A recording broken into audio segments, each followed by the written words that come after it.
This happened maybe 5 years ago.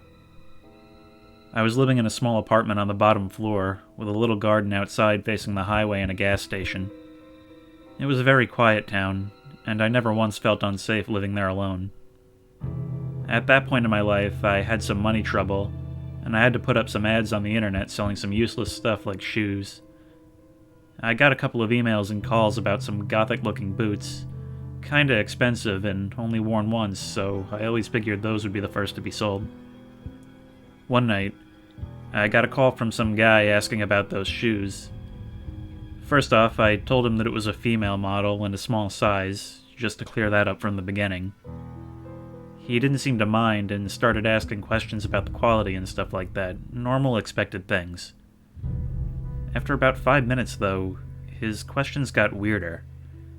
He asked me if I knew how to become emo. I didn't really know how to respond to that odd question, so I just said I didn't know. He asked if you had to cut yourself, and if I had ever cut myself. I started to suspect that my friends had found the ad and were prank calling me, so I laughed a little and asked him to cut it out. He just ignored me, and asked if he could kick someone really hard with the boots.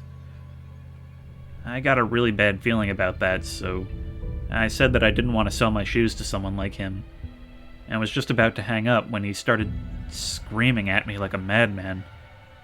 He yelled all kinds of threats, but it was the last thing he said before I hung up that gave me the chills.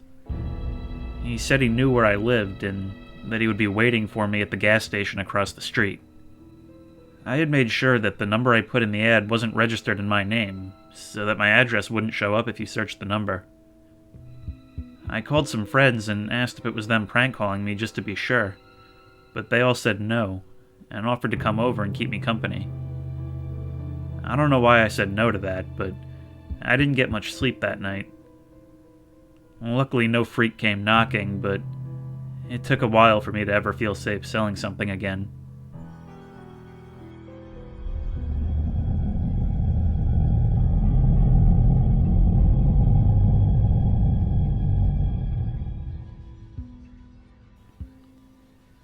Last year, after I moved into my first apartment with my girlfriend, I was working late one night at my security job. At around 11 p.m., I started getting ready to leave for the night. I was halfway across the parking lot when my phone started ringing. I checked the number and didn't recognize it, so I let it go to voicemail. During the drive home, I got curious and decided to listen to that voicemail. It was just a bunch of static and a robotic voice reading off numbers. The phone rang again, so I answered it. It was the security company to the apartment saying that my alarm had been tripped. I called my girlfriend, and she said the alarm started going off out of nowhere. When I got home the next day, the landlord was there with the company checking out the system. They found that a motion sensor had been tripped on the patio door. I didn't really think much of it, figuring it was probably just an animal. But that night at work, I received another phone call from the same number. I called it back, and it was just a message saying, "We'll be in touch," followed by a series of numbers. The following night, I was in bed at 3 a.m. when the phone started ringing. It was an unlisted number, and I answered it. It was a robotic voice repeating the number to my alarm system twice, and then the alarm system started going off. I called the landlord, and he came out, and I told him about the number. He informed the alarm company and the police. I tried calling back the original number, and now it was saying the number was no longer in service. The following week, this same thing repeated over and over again. One day my girlfriend was working, she's a cashier, and a random customer came into her work who she'd never seen before, and she said he looked out of place and didn't buy anything. He just walked up to the counter and said a bunch of random numbers and walked out. Nothing happened after that. I still think about it all the time.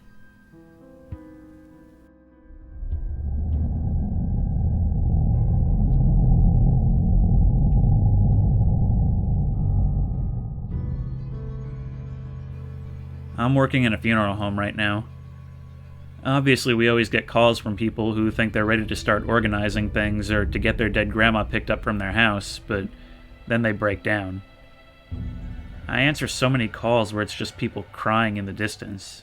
It's freaky and awkward. The weirdest one was around 5 or 6 years ago, when I got a call to my cell at 3 a.m. exactly. It sounded like someone had dropped their phone next to an old radio, and there was just this sobbing in the background. I wasn't even working at the home at the time.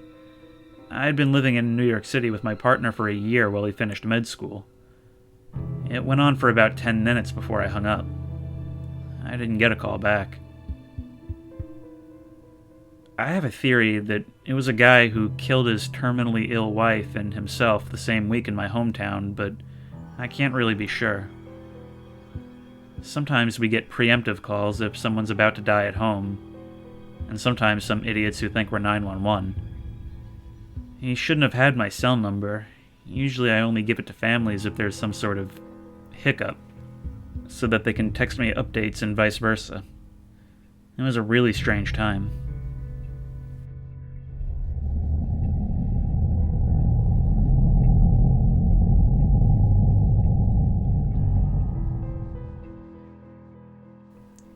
I've had the same phone number for 5 years now. Since one of the first weeks I had the phone, up until now, I've been getting calls from an old lady who calls herself Nana, or Nana George. She asks for someone named Kamala and demands buttercups. I tell her she has the wrong number, and she calls back again a few minutes later. I've blocked her number numerous times now, but I still get voicemails from time to time. Kamala, this is Nana. Get me some buttercups, please. It's not super scary, I guess, but I have tried looking up her number, and found it belonged to some old woman who died in the late 2000s.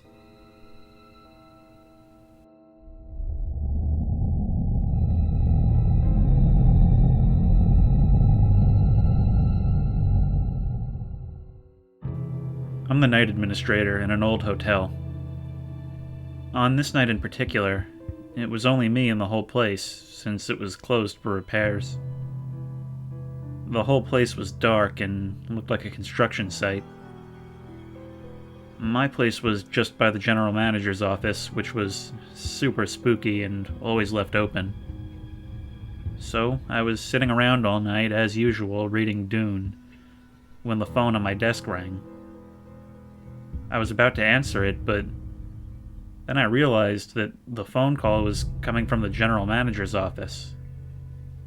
I was the only one in the hotel, and that office was right behind me.